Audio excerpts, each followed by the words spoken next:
Hello बच्चों। तो अपन ने वेक्टर पढ़ लिया था। आज अपन पढ़ेंगे वन डायमेंशनल मोशन। एक एक करके आपके पास ये सारे चैप्टर आते जाएंगे, तो आप बहुत ही अच्छे से इनको देखिए, साथ में नोट्स बनाते जाइए ताकि आपको एग्जाम के समय काम आएंगे। तो आज अपन पढ़ेंगे वन डायमेंशनल मोशन, एक विमीय गति। ठीक है।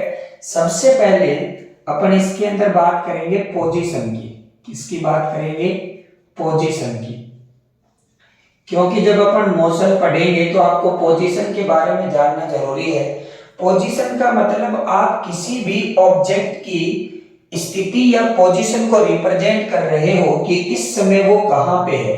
तो अपन जब भी पोजीशन की बात करते हैं, मोस्ट ऑफ द केस में अपन ओरिजिन के रिस्पेक्ट में उसको बताते हैं कि पोजीशन हमेशा किसी किसी के रिस्पेक्ट में बताई जाती है। ओके बेटा, ठीक है। जैसे आप यहां पे एक कोई भी पॉइंट आपने ले लिया x, y और z। ठीक है, अभी इसको 3D में मानना। यह आपका एक कोई भी जनरल पॉइंट है x, y और z। अब इसकी ओरिजिन से जो डिस्टेंस है, ठीक है, इसको आपने ओरिजिन के रिस्पेक्ट में रिप्रेजेंट किया है। और अगर इसका पोजीशन वेक्टर हम रिप्रेजेंट करना चाहें, अगर इसका पोजीशन वेक्टर हम रिप्रेजेंट करना चाहें तो इसका पोजीशन वेक्टर हो जाएगा r। तो r इक्वल्स टू आप ऐसा लिख सकते हो x i के प्लस y j के प्लस z k के। कोई प्रॉब्लम यहां तक? और अगर आपको वेक्टर फॉर्म में नहीं, केवल आपको न्यूमेरिकल फॉर्म में वैल्यू चाहिए, तो इसका मैग्नीट्यूड निकाल लीजिए आप under root X square plus Y square plus Z square. ये मैंने आपको पिछले में निकालना सिखाया था। तो पोजीशन किसी भी पॉइंट को रिप्रेजेंट करता है कि ऑब्जेक्ट आपका इस समय किस पॉइंट पे रखा हुआ है। पहली बात, पोजीशन स्थिति हमेशा आप रेफरेंस पॉइंट के रिस्पेक्ट में बताते हो, आपको उससे पहले रेफरेंस मानना पड़ता है। मोस्ट ऑफ द केस में अपन जो रेफरेंस मान के चलते हैं वो ओरिजिन को अपन मान के चलते हैं, जिसके कोऑर्डिनेट हमारे पास क्या होते हैं? 0 0 0। ओके बेटा, तो ये हो गई आपकी पोजीशन। ठीक है। इसके बाद में हम बात करते हैं रेस्ट और मोशन। दो चीजें हैं, एक होती है रेस्ट और एक होता है मोशन। ये आपका है रेस्ट और यहां पे आपका है मोशन। रेस्ट का मतलब होता है कि पार्टिकल अपनी पोजीशन को टाइम के रिस्पेक्ट में चेंज नहीं कर रहा।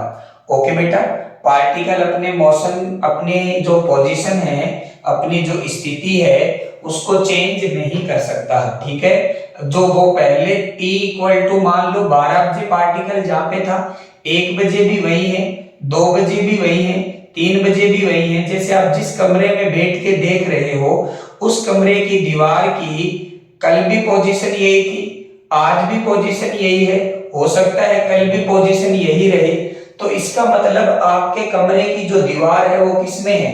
विराम में, रेस्ट में है। ठीक है। तो हमारे पास दो नाम आएंगे, एक तो विराम और एक गति। तो अगर कोई भी कण या कोई भी पार्टिकल अपनी पोजीशन को, अपनी स्थिति को टाइम के रिस्पेक्ट में चेंज नहीं करता है तो वो हमेशा रेस्ट में होता है। ओके। अब आता है मोशन। अगर पार्टिकल अपनी पोजीशन को टाइम के रिस्पेक्ट में चेंज करता है, यदि कण अपनी स्थिति को समय के साथ बदलता जाता है, इसका मतलब वो पार्टिकल किसमें है? मोशन में है। ठीक है। अब आपका जो मोशन है वो 3 तरीके से क्लासिफाइड हो सकता है। ठीक है। आपका पहला मोशन है वन डायमेंशनल मोशन, एक विमीय गति। ठीक है। दूसरा मोशन हो सकता है 2 डायमेंशनल मोशन, द्विविमीय गति। और आपका तीसरा मोशन हो सकता है 3 डायमेंशनल मोशन, त्रिविमीय गति। कोई प्रॉब्लम यहां तक? इसका मतलब ए वन डायमेंशनल मोशन का मतलब होता है कि पार्टिकल केवल एक ही कोऑर्डिनेट टाइम के रिस्पेक्ट में चेंज कर रहा है। ठीक है।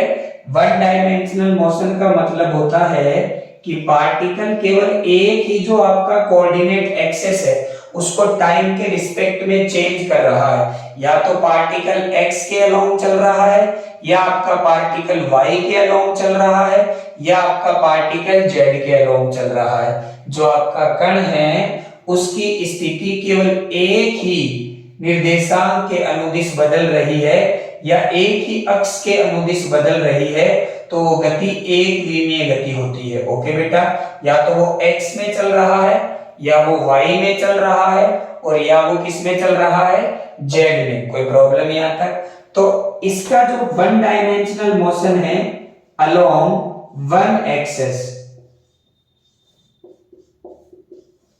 ठीक है, एक एक्सेस के अलोंग वो चलता है और change only in one axis with respect to time. आपका जो एक्सेस है वो टाइम के सापेक्ष एक ही एक्सेस टाइम के सापेक्ष बदल रहा है। अपन कह सकते हैं कि वो किसके एक ज्यामितीय अक्ष के अनुदिश चलता है और उसका एक ही ज्यामितीय अक्ष समय के साथ बदलता रहता है। आप इसको लिख भी सकते हो कि कण केवल एक ज्यामितीय अक्ष के अनुदिश चलता है और कण का केवल एक ज्यामितीय अक्ष समय के साथ बदलता है। या तो x बदलेगा, या y बदलेगा, और या z बदलेगा, कभी भी x y नहीं बदलेगा। ओके, अब अपन बात करते हैं 2D की, ठीक है। तो अपन लिख सकते हैं कि जब पार्टिकल मोशन करता है तो उसके दो कोऑर्डिनेट टाइम के रिस्पेक्ट में चेंज होते हैं। जब कण गति करता है तो उसके दो निर्देशांक समय के साथ बदलते हैं, ठीक है। तो वो टू डायमेंशनल मोशन होती है, द्विविमीय गति होती है। यदि गति के दौरान किसी भी कण की स्थिति के दो निर्देशांक समय के साथ बदलते हैं तो वह द्विविमीय गति कहलाती है। मतलब आपके दो निर्देशांक या तो xy बदले, या yz बदले, या zx बदले, ठीक है। और द्विविमीय गति जब भी पार्टिकल करता है तो वो हमेशा प्लेन में मोशन करता है। किस में मोशन करता है? प्लेन, तल में। हमेशा जब भी आपकी द्विविमीय गति होती है, द्विविमीय गति हमेशा तल में होती है।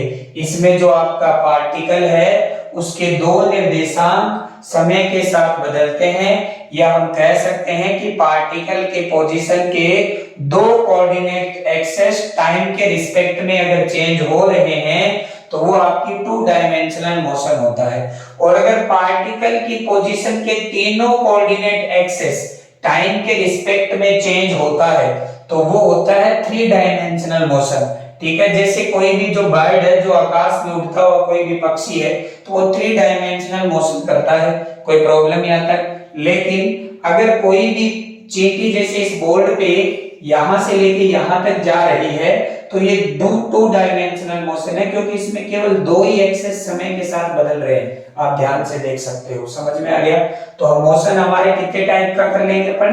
तीन टाइप से हमने क्लासिफाइड किया, वन डायमेंशनल, टू डायमेंशनल और थ्री डायमेंशनल। जब केवल एक एक्सेस बदलता है तो वन, दो एक्सेस बदलते हैं तो 2D, और जब तीनों ही एक्सेस टाइम के रिस्पेक्ट में बदलते हैं तो इसे बोलते हैं 3D। ओके, अब हम बात करते हैं तो ये हमारा हो गया रेस्ट और मोशन। कोई प्रॉब्लम यहां तक? अब अपन बात करते हैं पॉइंट मास की। किसकी बात करते हैं? पॉइंट मास की।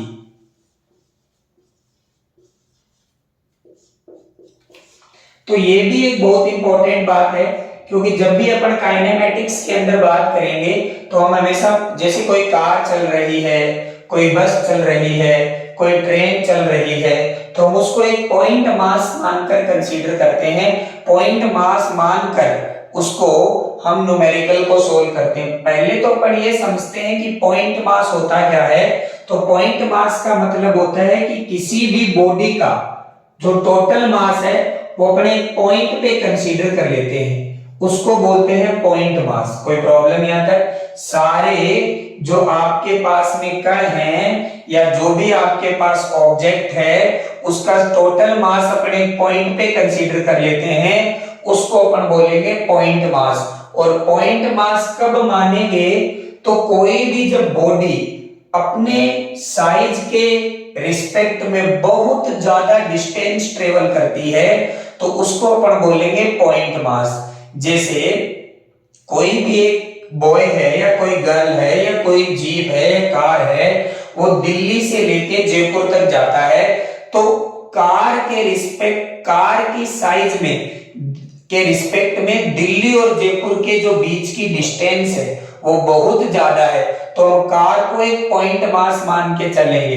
कोई प्रॉब्लम यहां तक? यदि किसी भी कण के द्वारा तय की गई दूरी उसके आकार की तुलना में बहुत ज्यादा है तो उस कण के द्रव्यमान को बिंदु द्रव्यमान मानकर चलते हैं। ओके बेटा, साथ साथ में आप लिख भी सकते हो इस चीज को।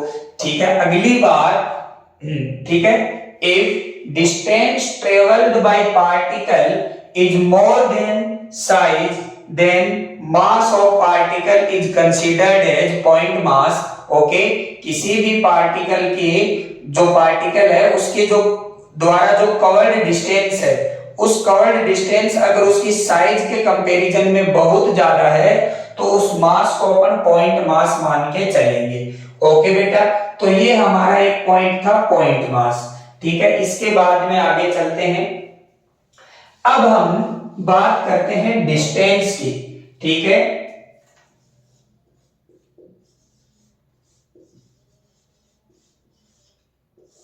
डिस्टेंस। ठीक है, तो डिस्टेंस जैसे आपको A से B तक जाना है, ठीक है,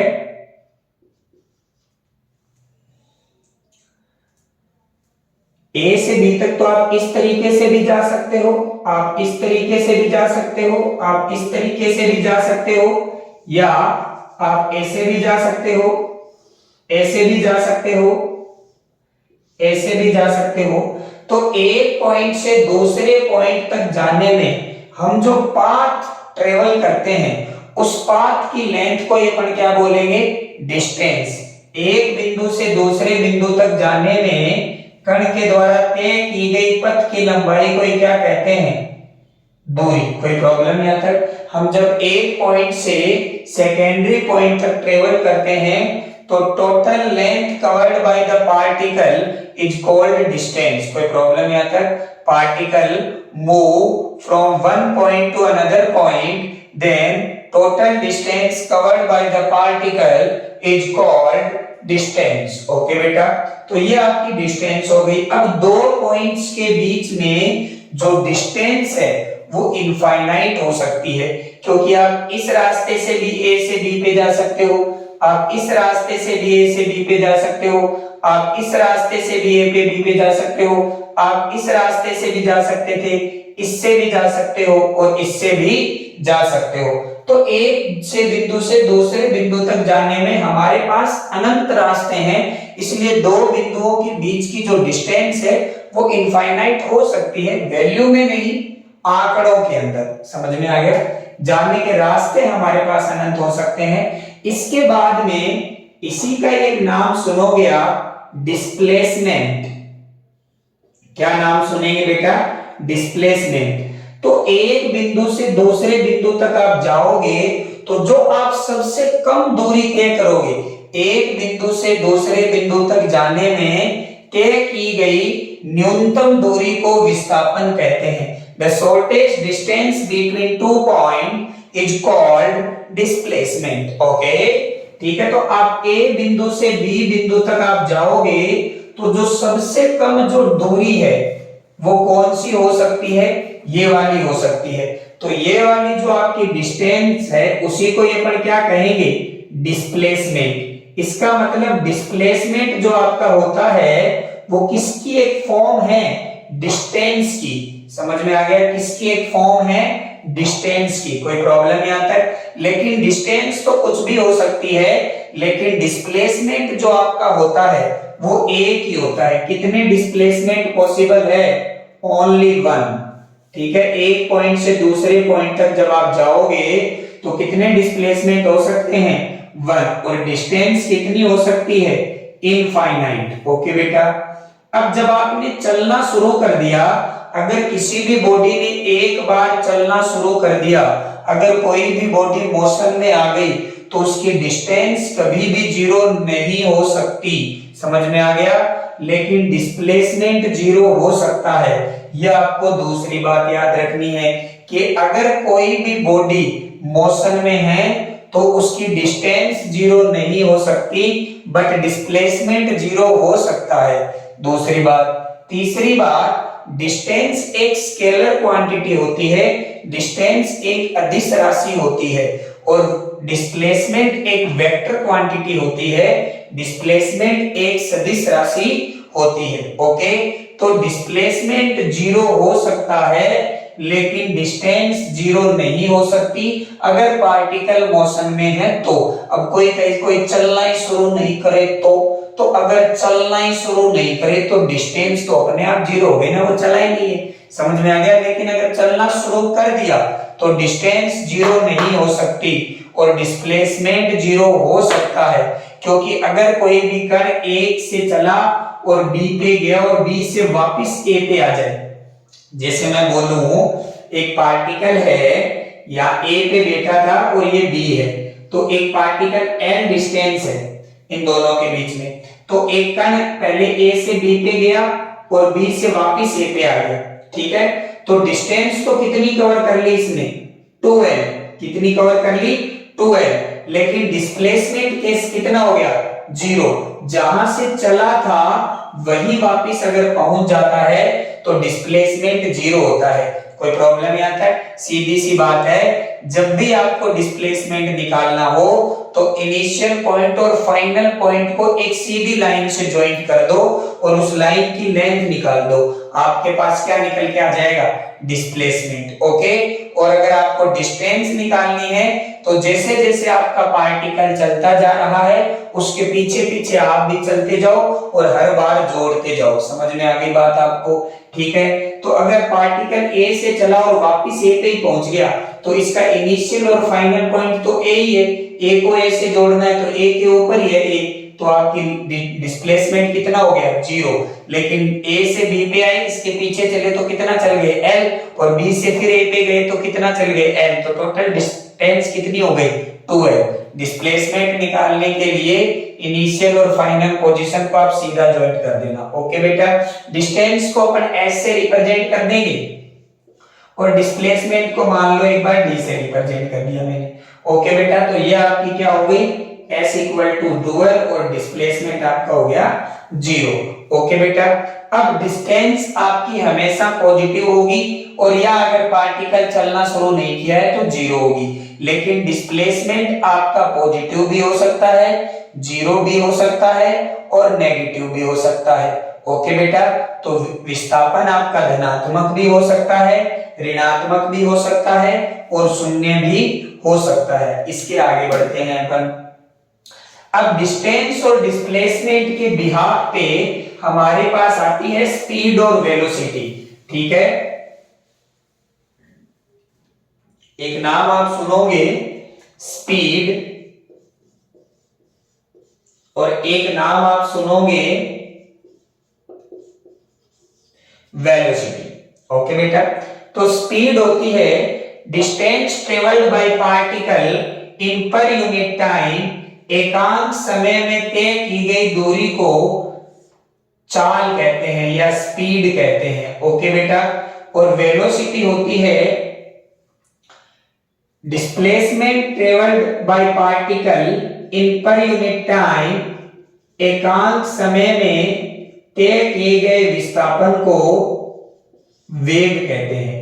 एकांक समय में तय की गई दूरी को तो चाल कहते हैं और एकांक समय में तय किए गए विस्थापन को वेग कहते हैं। इसको अगर अपन अदर लैंग्वेज में लिखना चाहें तो अपन लिख सकते हैं कि चेंज इन डिस्प्लेसमेंट, डिस्प्लेसमेंट को मैं कैपिटल डी से रिप्रेजेंट कर देता हूं, change in displacement with respect to time that is velocity, विस्थापन में समय के साथ परिवर्तन की दर को वेग कहते हैं। समझ में आ गया? बहुत इंपॉर्टेंट है ये, आपको ध्यान रखना है, ठीक है। और ये आपको नॉर्मल, ये इक्वेशन आपको तब लगानी है जब एक्सेलरेशन आपके पास नहीं है। एक्सेलरेशन कितना हो जाए? 0। इसका मतलब आपके जो बॉडी है उसकी वेलोसिटी में कोई भी चेंज नहीं हो रहा। तो अपन बोल सकते हैं कि distance travelled by particle in per unit time is called speed and displacement traveled by particle in per unit time is called velocity। और velocity की जो अनदर डेफिनेशन है वो अपन बोल सकते हैं कि change in displacement with respect to time is velocity। Okay बेटा, अब देखो डिस्टेंस आपकी स्केलर क्वांटिटी है, टाइम भी स्केलर है, तो आपकी स्पीड कौन सी क्वांटिटी है? स्केलर, याद रखना है, ठीक है। और जो आपकी मतलब अदिश राशि है, और जो वेलोसिटी है, डिस्प्लेसमेंट आपकी कौन सी क्वांटिटी थी? वेक्टर। तो वेलोसिटी आपकी वेक्टर क्वांटिटी होती है, आपको ये भी ध्यान में रखना है। समझ में आ गया? ठीक है, ये आपकी स्पीड और ये आपकी वेलोसिटी। इसके बाद में आप एक नाम और सुनोगे, एवरेज स्पीड। कौन सी speed? Average speed. Average speed होती है total distance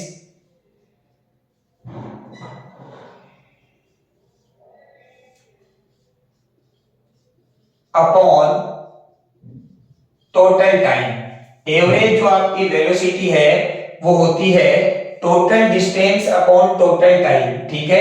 average speed, sorry, average speed का जो फॉर्मूला है वो होता है total distance upon total time. तो इसके ऊपर भी थोड़े क्वेश्चन आते हैं, तो उसकी अपन बात कर लेते हैं। मैंने आपको वेलोसिटी बताया, अब इसके आगे चलते हैं। एवरेज वेलोसिटी की बात करते हैं। तो एवरेज वेलोसिटी का मैंने आपको फॉर्मूला क्या बताया बेटा? Total distance upon, sorry, average speed का, एवरेज स्पीड जो आपकी है उसका जो मैंने फॉर्मूला बताया वो मैंने आपको बताया टोटल डिस्टेंस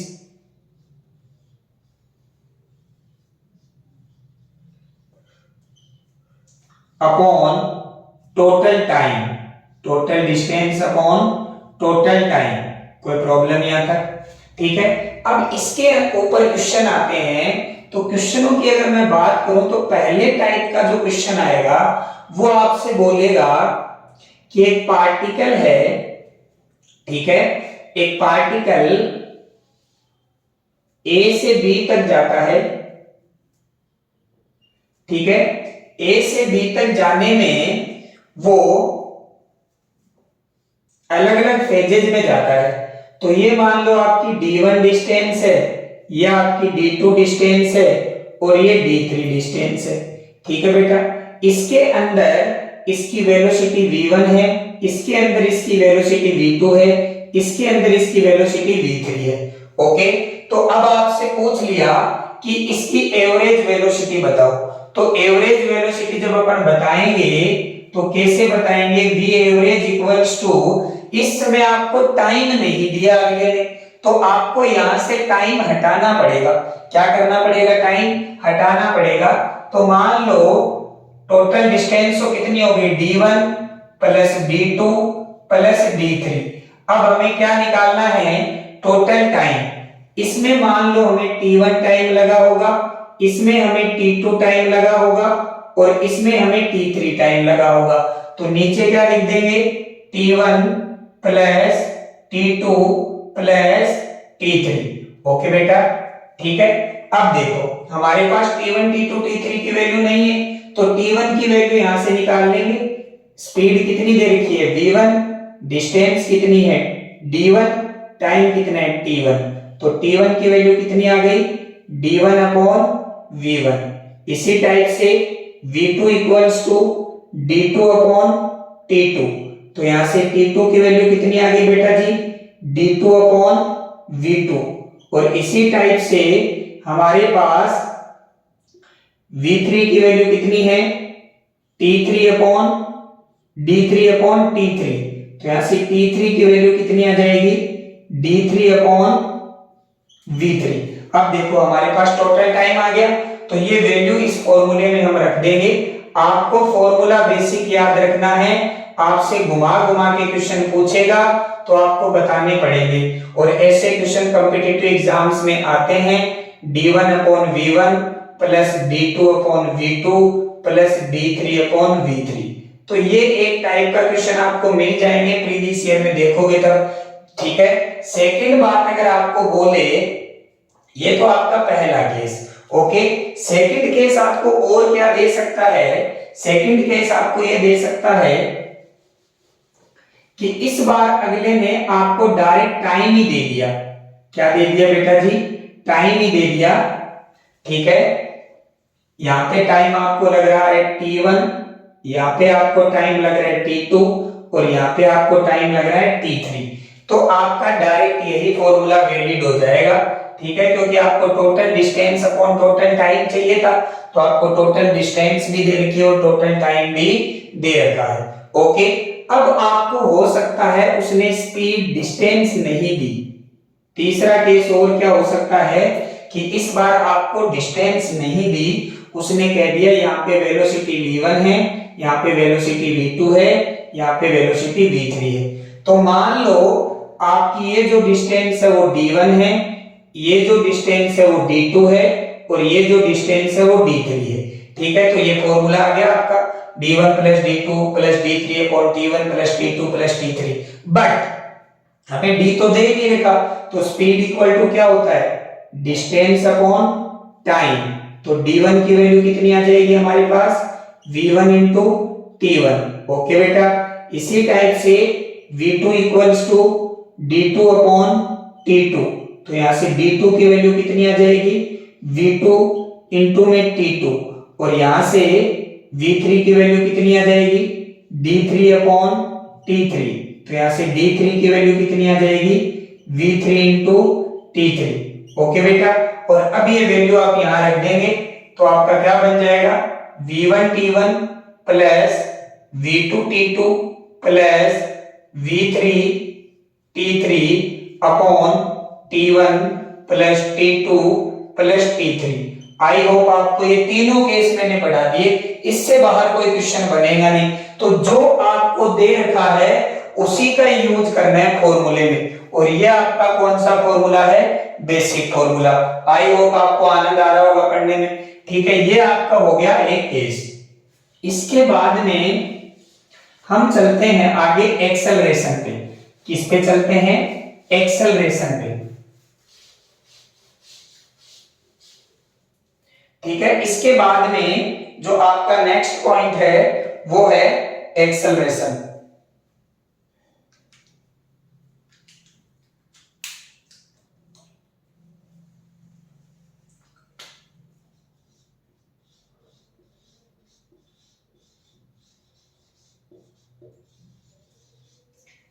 एक्सेलरेशन कोई प्रॉब्लम यहाँ तक? त्वरण बोलते हैं हिंदी में। तो अपन बोल सकते हैं कि change in velocity with respect to time, that is acceleration. अगर आपकी वेलोसिटी टाइम के रिस्पेक्ट में बढ़ रही है तो आपका एक्सेलरेशन पॉजिटिव होगा, और अगर आपकी वेलोसिटी टाइम के रिस्पेक्ट में घट रही है तो आपका एक्सेलरेशन नेगेटिव होगा। तो change in velocity with respect to time, that is acceleration. अगर आपकी वेलोसिटी टाइम के रिस्पेक्ट में बढ़ रही है मतलब एक्सेलरेशन होगा आपका पॉजिटिव, और अगर आपका वेलोसिटी घट रही है तो एक्सेलरेशन होगा आपका नेगेटिव, ठीक है। अगर एक्सेलरेशन आपका पॉजिटिव है, हाँ या ना, तो उसको बोलते हैं अपन एक्सेलरेटेड मोशन। क्या बोलेंगे? एक्सेलरेटेड मोशन, ठीक है। और इसको अपन बोलते हैं रिटार्डेशन। क्या बोलते हैं बेटा? रिटार्डेशन। अपन बोल सकते हैं कि negative value of acceleration is called retardation, और अगर आपकी वेलोसिटी बढ़ रही है टाइम के रिस्पेक्ट में तो उसको बोलते हैं अपन त्वरित एक्सेलरेटेड, और अगर आपकी वेलोसिटी टाइम के रिस्पेक्ट में घट रही है तो आपका एक्सेलरेशन नेगेटिव होता है और उसको अपन बोलते हैं रिटार्डेशन, मंदन। हिंदी में इसको त्वरण का त्वरित बोलते हैं और इसको अपन मंदन बोलते हैं। बात समझ में आ गई? अब देखो एक्सेलरेशन जो है वो कब चेंज इन वेलोसिटी में हुआ है। अब चेंज इन वेलोसिटी में हमें पता है वेलोसिटी एक स्केलर क्वांटिटी है, कौन सी क्वांटिटी है बेटा जी? स्केलर क्वांटिटी है। अगर आपकी वेलोसिटी स्केलर क्वांटिटी है तो वेलोसिटी में हो सकता है कि केवल क्या चेंज होए, आपकी हो सकता है ओनली डायरेक्शन बदले, हो सकता है मैग्नीट्यूड बदले, और हो सकता है कि डायरेक्शन और मैग्नीट्यूड दोनों बदले। कोई प्रॉब्लम यहां तक? ठीक है। तो जरूरी नहीं है कि अगर आपकी किसी भी बॉडी के पास एक्सेलरेशन है तो उसके पास उसकी वेलोसिटी में चेंज मैग्नीट्यूड में चेंज हो रहा हो, ये जरूरी नहीं है। हो सकता है कि उस बॉडी की जो डायरेक्शन है वो चेंज हो रही हो। समझ में आ गया? ठीक है। अब अपन देखिए एक्सेलरेशन, हो सकता है कि आपका एक्सेलरेशन और जो वेलोसिटी है वो दोनों एक दूसरे के परपेंडिकुलर हो सकता है। हो सकता है कि एक्सेलरेशन और जो आपकी वेलोसिटी है उनके बीच का जो एंगल है वो 0 डिग्री या 180 डिग्री हो। ठीक है। और हो सकता है कि अगर आपकी एक्सेलरेशन है, तीसरा केस कि जो वेलोसिटी है उसका एक कंपोनेंट तो एक्सेलरेशन के पैरेलल हो और दूसरा क्या हो? परपेंडिकुलर। ठीक है। हो सकता है कि एक कंपोनेंट तो एक्सेलरेशन का क्या हो? पैरेलल, और दूसरा क्या हो जाए? परपेंडिकुलर। ठीक है। इस टाइप के हमारे पास तीन केस हो सकते हैं कि हो सकता है कि एक्सेलरेशन वेलोसिटी के परपेंडिकुलर हो सकता है कि एक्सेलरेशन वेलोसिटी के पैरेलल या एंटी पैरेलल हो, और हो सकता है दोनों केसेस में जब ये दोनों केस समाहित हो जाए तो ये बन जाएगा आपका। ओके बेटा। अब ये कौन सी वेलोसिटी होती है? ये होती है सर्कुलर मोशन। कौन सी मोशन होता है? सर्कुलर मोशन के अंदर वर्तीय गति में त्वरण और जो वेग है उन दोनों के बीच का जो एंगल होता है वो 90 डिग्री होता है। कितना होता है? 90 डिग्री। अगर एक्सेलरेशन और वेलोसिटी एक दूसरे के परपेंडिकुलर है, इसका मतलब सर्कुलर मोशन है। अगर एक्सेलरेशन और वेलोसिटी के बीच का एंगल, हो सकता है कोई भी बॉडी आपकी नीचे आ रही है v वेलोसिटी से, और आपको भी पता है कि जो ग्रेविटी में फ्री फॉल होता है उसमें एक्सेलरेशन कहां होता है? नीचे। तो दोनों एक दूसरे के क्या है? Free fall. अपन फ्री फॉल भी बोल सकते हैं, या अपन बोल सकते हैं कि कोई बॉडी नीचे की ओर मोशन कर रही है, मोशन इन डाउनवर्ड डायरेक्शन, और मोशन, अब आपको पता है एक्सेलरेशन तो नीचे ही होगा, हो सकता है आपकी बॉडी कहां जा रही हो? ऊपर, तो ये भी हो सकता है। तो इसमें तो अपन बोल देंगे मोशन इन डाउनवर्ड डायरेक्शन, नीचे की ओर गति, और इसमें अपन बोल देंगे मोशन इन अपवर्ड डायरेक्शन। ये तो आपकी एक्सेलरेशन और ये क्या है? वेलोसिटी। ओके बेटा। और तीसरा केस, एक कंपोनेंट तो क्या हो आपका? किसके पैरेलल हो? एक्सेलरेशन के, और एक कंपोनेंट क्या हो? परपेंडिकुलर हो। ठीक है। तो इसके अंदर तो ये आपकी लीनियर मोशन हो गई है। ओके। और इसके अंदर जो आती है वो आती है प्रोजेक्टाइल मोशन। कौन सा मोशन आता है? Projectile motion. आपको पता है प्रोजेक्टाइल मोशन में एक्सेलरेशन तो कहां है? नीचे की ओर, बट जो वेलोसिटी है उसके दो कंपोनेंट आते हैं, एक तो इस डायरेक्शन में v cos थीटा, और एक इस डायरेक्शन में v sin थीटा। तो आप ध्यान से देख सकते हो v sin थीटा जो कंपोनेंट है वो किसके एंटी पैरेलल है? g के। तो पैरेलल या एंटी पैरेलल वाला केस। और एक जो v cos थीटा जो कंपोनेंट है वो किसके परपेंडिकुलर है? g के। तो हमारा change in velocity with respect to time, that is acceleration.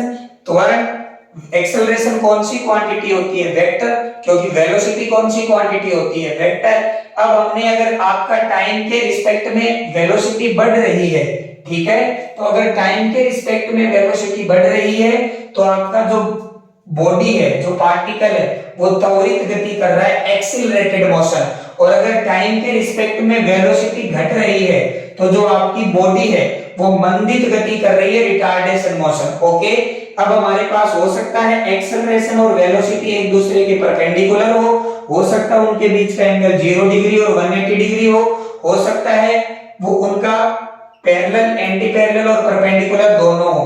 तो इस टाइप में सर्कुलर मोशन, ये डाउनवर्ड, अपवर्ड एंड डाउनवर्ड, और ये आपकी प्रोजेक्टाइल मोशन, ये तीनों मोशन आपके सिलेबस में है। आगे अपन इनकी बात करेंगे। आई होप आपको ये समझ में आ गया होगा। ओके बेटा, अब हम एक्सेलरेशन से आगे बढ़ते हैं। यहां पे थोड़े से ग्राफ के क्वेश्चन आएंगे, ग्राफ के क्वेश्चन भी पेपर में आते हैं बेटा जी। तो पहले अपन पोजीशन टाइम ग्राफ पढ़ते हैं। कौन सा ग्राफ पढ़ते हैं बेटा? Position time graph.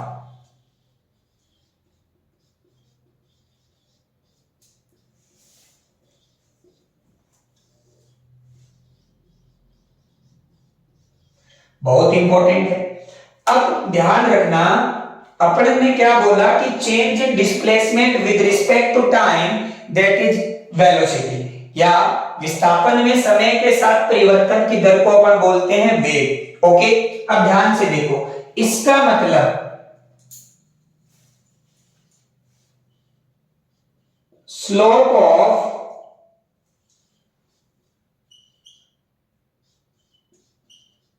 Displacement time graph is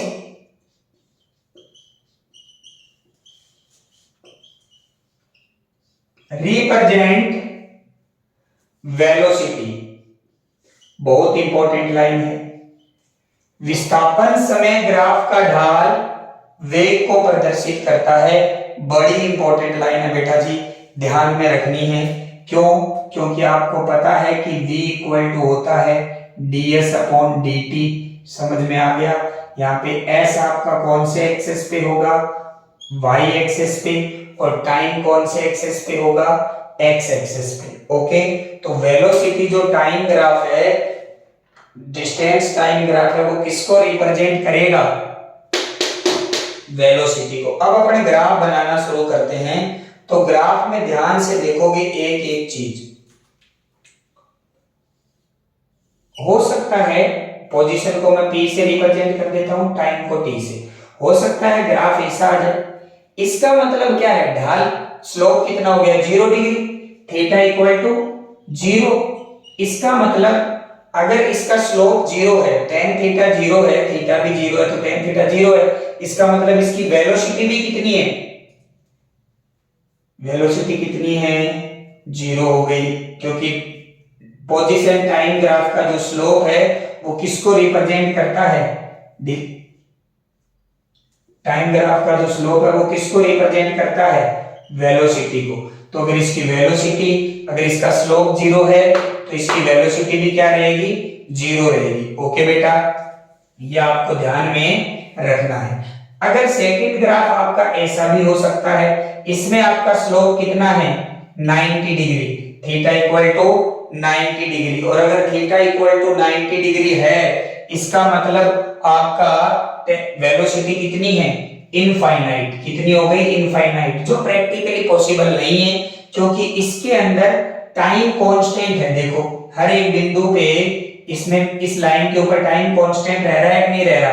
अगर टाइम कांस्टेंट है ईच एंड एवरी पॉइंट पे, तो आपकी वेलोसिटी कितनी हो जाएगी? इनफाइनाइट। और टाइम कभी कांस्टेंट रहता नहीं है, तो ये केस प्रैक्टिकली पॉसिबल नहीं है। कोई प्रॉब्लम यहाँ तक? अगर अपन बात करें पोजीशन टाइम ग्राफ में इस तरीके की, तो इसमें आपका स्लोप है वो कांस्टेंट है, हाँ है ना? और अगर स्लोप कांस्टेंट है तो आपकी वेलोसिटी भी क्या है? कांस्टेंट। इसका मतलब ये यूनिफॉर्म मोशन कर रहा है, एक ही वेलोसिटी से ये पार्टिकल आगे की ओर बढ़ता जाएगा। इस तरीके का ग्राफ भी आपके सामने आ सकता है। अब ध्यान से आगे देखते हैं, अगला ग्राफ बनाते हैं।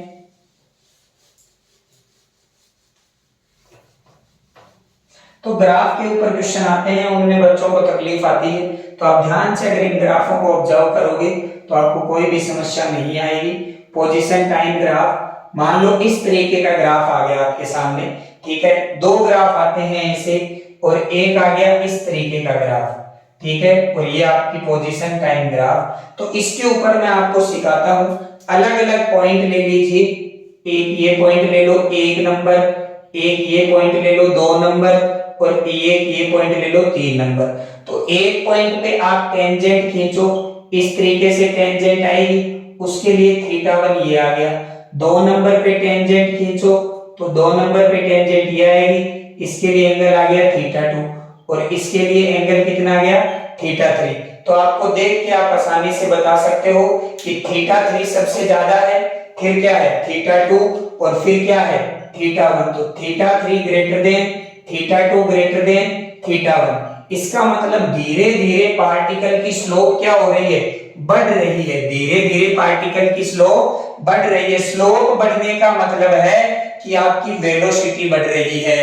क्या बढ़ रही है, वेलोसिटी। इसका मतलब पार्टिकल कौन सा मोशन कर रहा है, एक्सीलरेटेड मोशन। और इसका मतलब अगर वेलोसिटी क्या हो रही है, इंक्रीज, तो आपका एक्सेलरेशन कैसा होगा, पॉजिटिव। एक्सेलरेशन कैसा होगा, पॉजिटिव, क्योंकि वेलोसिटी क्या हो रही है, बढ़ रही है। पार्टिकल एक्सेलरेटेड मोशन कर रहा है। पहचानना सीख गए बेटा जी। अगर अपने को इसमें बनाना हो तो वही 3 पॉइंट बना लो, 1 2 3। 1 पे स्लोप बनाई आपने, फिर 2 पे स्लोप बनाई और फिर अगर आप 3 पे स्लोप बनाओ मान लो तो θ1 फिर θ2 और फिर θ3। दिख रहा है आपको, आपको आसानी से दिख रहा है कि θ1 सबसे ज्यादा है, फिर θ2 है और फिर θ3 है।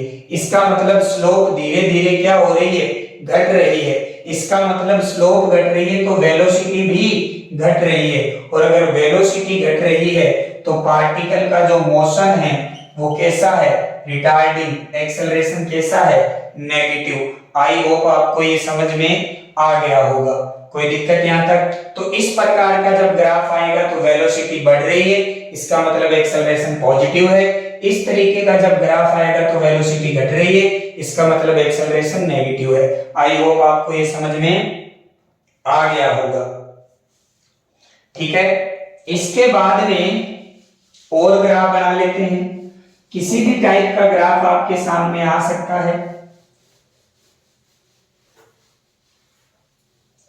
जैसे इस टाइप का ग्राफ आपके सामने आ जाए, इस टाइप का, ये आपकी पोजीशन टाइम ग्राफ। तो देखो यहाँ पे थीटा है वो 90 डिग्री से बड़ा है, स्लोप थीटा 90 डिग्री से बड़ा है, दिख रहा है ना तुम्हें, ये एंगल 90 डिग्री से बड़ा है या नहीं है। अगर ये थीटा 90 डिग्री से बड़ा है